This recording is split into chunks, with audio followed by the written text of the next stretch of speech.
been thinking for some time I wanted to make another Unsung Heroes video. I knew there were still a few I hadn't featured yet, so I went online hoping to dredge up a couple more I might have forgotten about, which I did. But I also unearthed an embarrassing number I had no idea existed. And while this is good news because it gives me plenty of material to make more in this series, it's also bad news because none of them feature in the other videos I've already made, and they really should have. The first of these shameful oversights is Adolfo Hohenstein. He was born in St. Petersburg to German parents and raised in Vienna before settling as a young man in Milan in 1879. And it was there he began a very successful career as a theatrical set and costume designer, creating visual production concept work in precisely painted watercolours for La Scala and other theatres in town.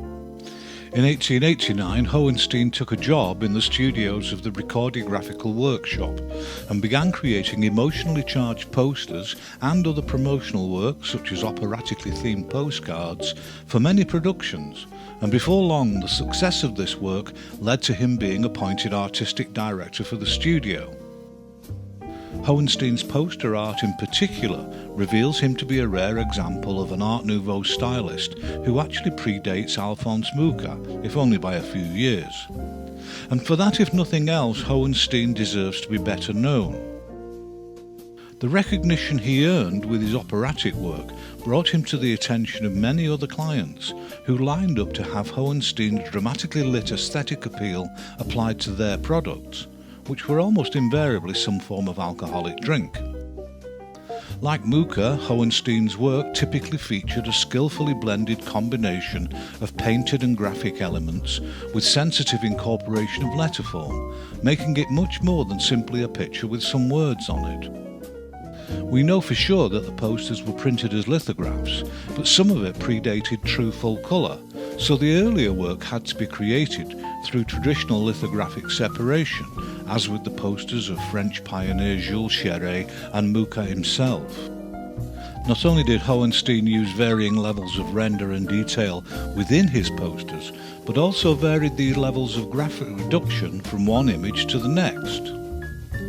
Hohenstein moved from Milan to Germany in 1918, and like quite a few other unsung heroes, obviously considered that illustration was a form of painted prostitution, and chose to redeem his reputation by seeing out his last decade as a rather unremarkable, if reasonably successful, painter of historical scenes.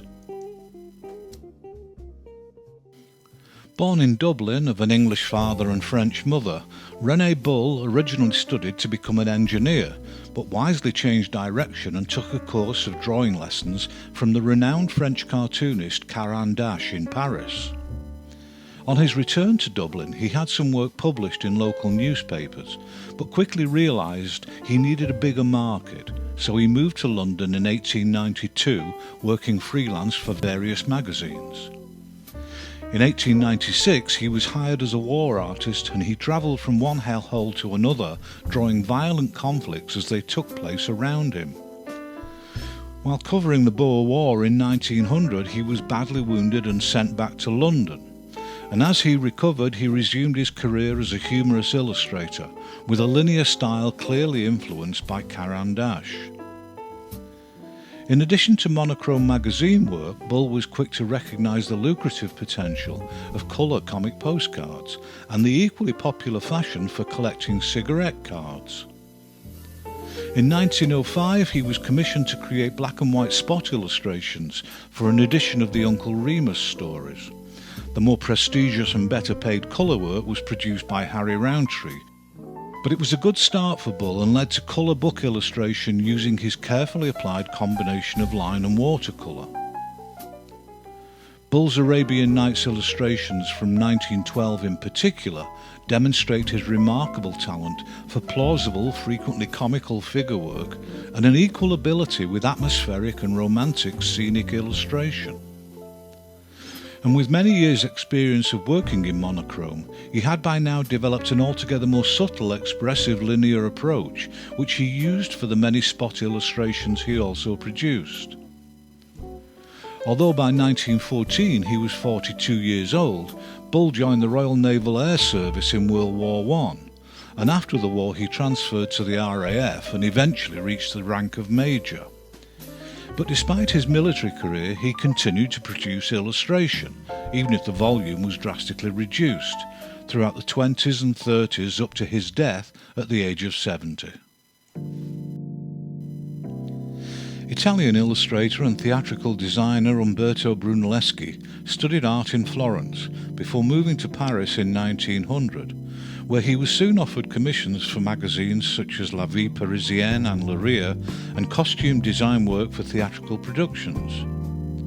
What little trace of Art Nouveau styling could be found in his early work evaporated quickly, and he became one of a small number of pioneering illustrators working in the modernist style we now call Art Deco, considerably before its wider popularity in the 1920s.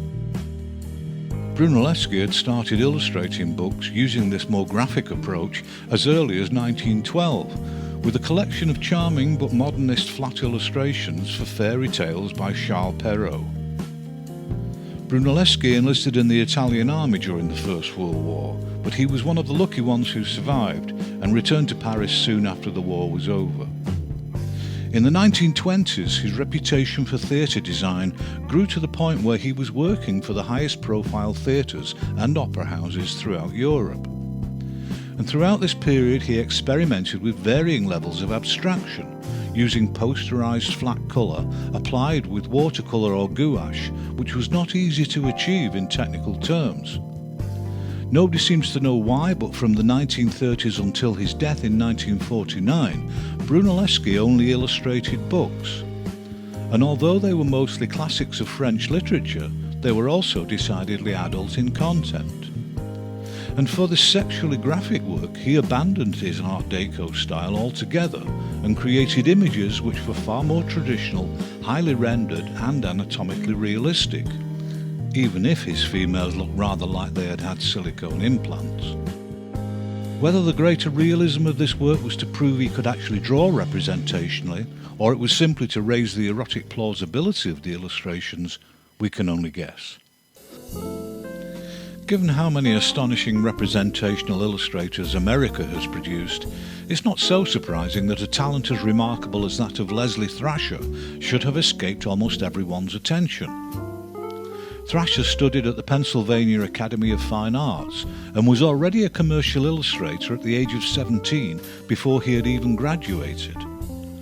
Following a scholarship in Paris, he returned to the United States to study with the hugely influential Howard Pyle.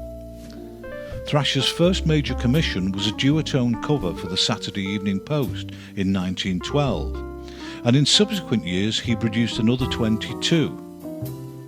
In the First World War he fought in France, where his lungs were permanently damaged in a poison gas attack.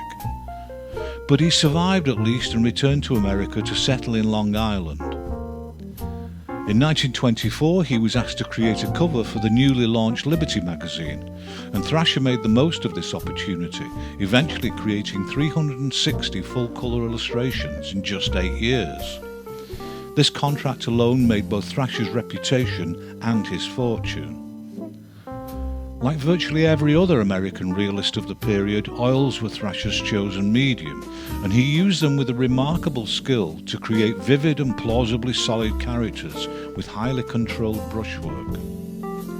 He was particularly adept at capturing just the right moment in the narrative of his scenes, and was equally at home with close-up facial expression and broader body language. One of the key defining features of Thrasher's work was actually what he chose to leave out of his illustrations.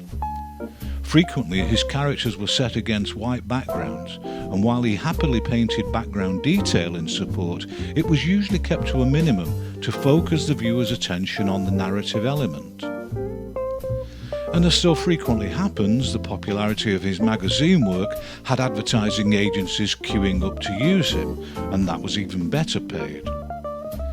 In the late 20s and early 30s, Thrasher was the main serious rival to Norman Rockwell as a realistic representational painter of good-natured Americana.